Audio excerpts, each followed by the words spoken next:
All right, hello, welcome back to the channel, Worldwide Family, YouTube land. Jimmy Flips back at it again. For those that are returning, thank you so much. For those that are new here, I want to introduce myself. I do go by Jimmy Flips. I am a reseller, a domestic arbitrage merchant, as I like to coin the phrase, because it sounds spiffy, it sounds nifty, and it sounds a lot more important than the work I do. No, in reality, resellers have that term has a negative connotation with so many people. And when I throw out merchant or domestic arbitrage merchant, I get a completely different reaction. They don't know what it is, but it's not. Oh, so. For those that resell, welcome. If you like this kind of content, buy, sell things online, in the store, in the wild, at thrift stores, at garage sales, for a profit. I buy and sell things for a profit, ideally, hopefully. Hopefully I'm not getting stuck with junk, right? I'm not getting stuck with junk. I'm sure there's a little bit in everything, but for the most part it sells, so that's really cool. Since yesterday's update, day 8 of my transition from GoDaddy to Shopify, I am on schedule, which is huge. I've got roughly 500 and some odd products making their way from GoDaddy to Shopify manually, so that is always fun. In the last 8 days, the 30 days before that, I was just backing up systems, so I didn't lose it all together, just in case I lost GoDaddy.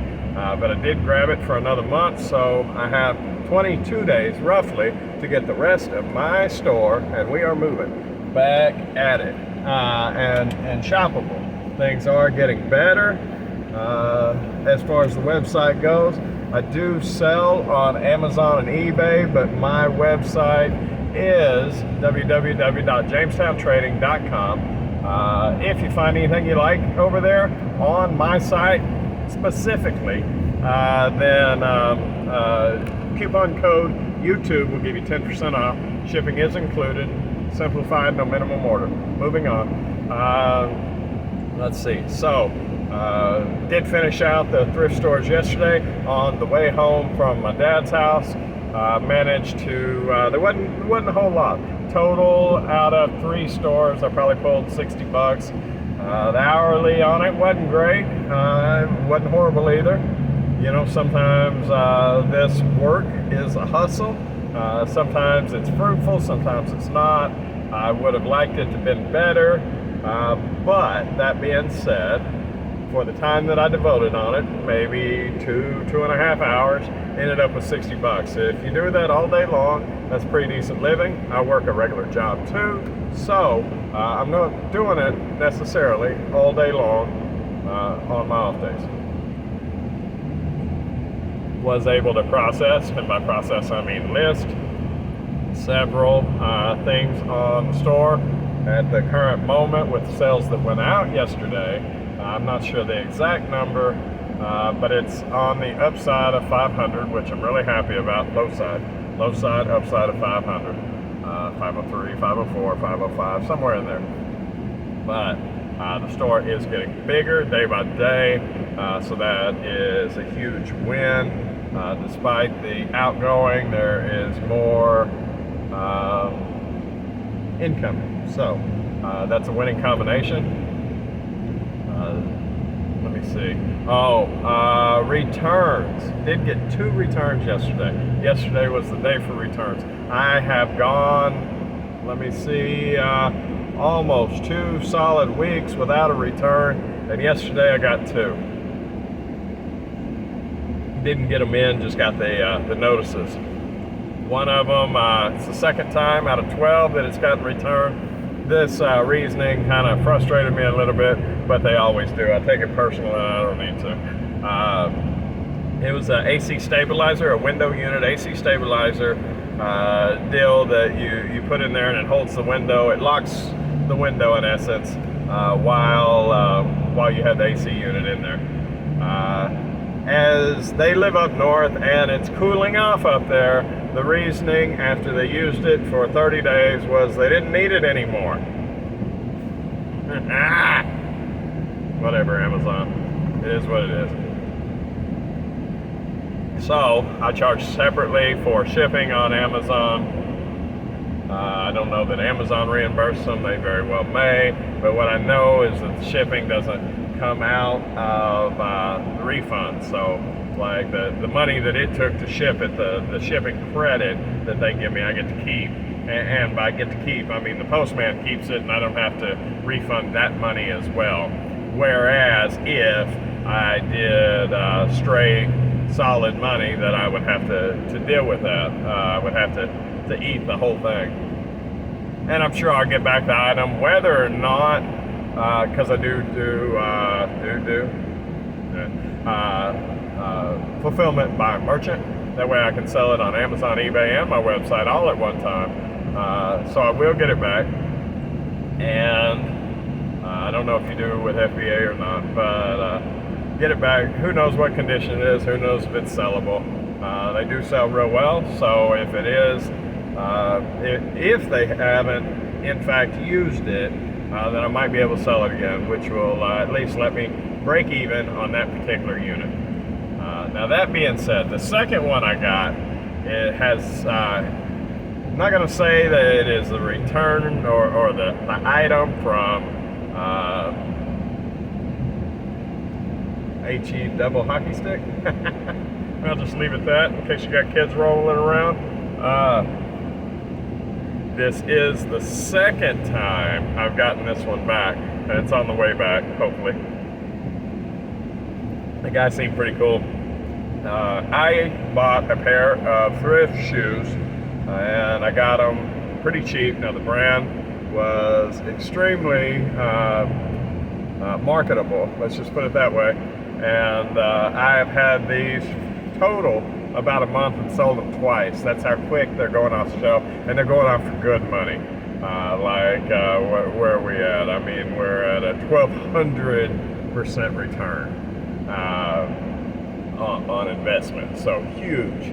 But the first guy said they were too small. They're 11 and a half. So I put on the new listing, I tagged size 11s as well, and so they fit small, and I thought that would eliminate the issue. But this guy, the new guy, the second customer, said I'm a 10 and a half. These said 11 and a half, it fits small, so I thought I'd be good, but my toes are still hitting the top of it. So I am thinking, and the eBay is what identified the UPC as a man's shoe. I'm thinking quite possibly that eBay was wrong and these are a woman's shoe. So that be the case, even though I've sent shipping both ways now twice, which I am eating into the profit. If I list them as a women's shoe for the third time's the charm, hopefully, I will sell them and still make very decent money. So that's what I intend to do. Hopefully they will be back this time, in due course, within a few days. And within another week or two, they will be gone again. So, might even up the price on them a little bit because they go so fast. But it is nice to move inventory too, so it's better than hanging on to them. Ambulance, I've got 2 minutes to make a 10-minute drive because of traffic. They are definitely gonna ding me for being late. It is what it is. If I generally am one thing, it's punctual. So these odd occurrences are insignificant. So, let's see. I don't know if I told you about. They're doing construction to our roads. So there was a pilot car and whatnot that I had to wait on. They've taken our 2-lane road down to 1 lane, and it just took extra time that I should have accounted for, that I could have accounted for, that I knew beforehand that I should have. Ultimately, I didn't. So It is what it is. All right, so sales yesterday went out, not a whole lot, but they did go out. I did get sales.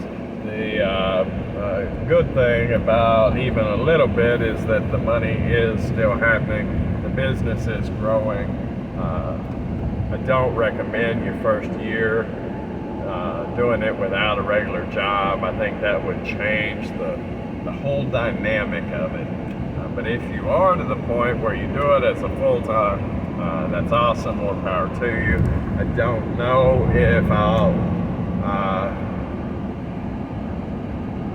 if that's the goal for me, or whether or not automation is.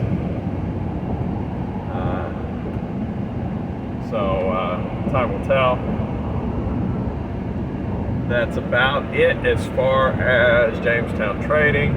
I do have a lot of inventory, and when I say a lot, probably soda's kicking. About 50 or so SKUs that haven't been yet to be inputted into the system, and that is money that is just sitting there in my death pile. That's the pile that I call it, that's just killing me. I think that's a common usage among resellers, but for those that are just viewers and not resellers, that is uncatalogued inventory that's just sitting there. It's also a money pile, because once you list them, you finally make money on them. But it's standing in, those sitting there are standing in my way of making even more revenue. So hopefully, as time goes on, I will be able to dwindle that down even further than what it is, and get everything cataloged in a timely fashion. That way nothing sits too long. Money can't work for you if you don't work your money. And that's not financial advice, that's just me. That being said, the snow cone stand idea for 2023, 2024 is evolving. Don't know if I told you yesterday. I think that's going to be iced coffees, hot coffees, pastries. We're just trying to figure out how. They've been running around through my brain, and my wife's actually all for this idea and wants to join in on me on this one. Although I'm a little bit skeptical at her drive with it. We will see how that turns out.